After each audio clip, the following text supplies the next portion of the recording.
Ja, Mutsinake, Maki Brian, represent reality life. Ja.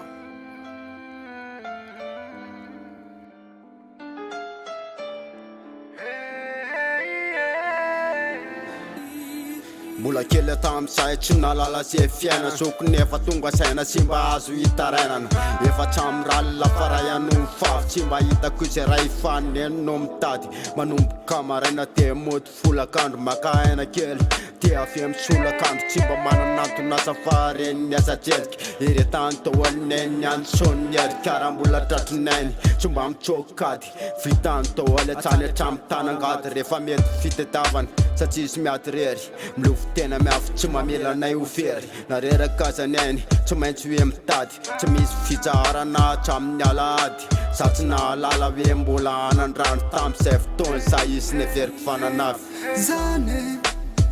ny fiainana ny ainanay tsisy tarainana zane ny fiainana ny ainanay tsisy tarainana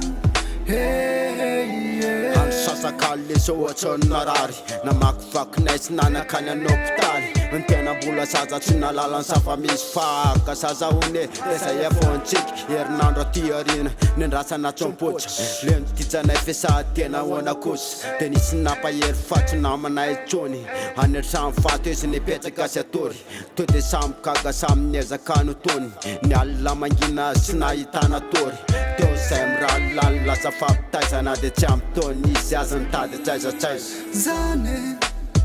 ny fiainana ny ainanay tsisy tarainana zane ny fiainana ny ainanay tsisy tarainana saraka lalana kanisy fisapana nisy havana nandray de tony ravoravo tanana la efitsy matotona lain'ny havandrainy salako tam'izany efa tena forisaina teo tena tsapa fa mafy lekamboty raha nemy fantaiza lasa niasa ony soky nefa tonga tany tony tonda fahorina tsy nandray karama ony saranao asa tahina nena latsalatsany amy fony sesoeso tsy misy hitarainana fa afaka miseto mifianaka amisosy tsy mitaiza sazasary tsy miainkaly arara tsy mikandra tsy mitsara zane ny fiainana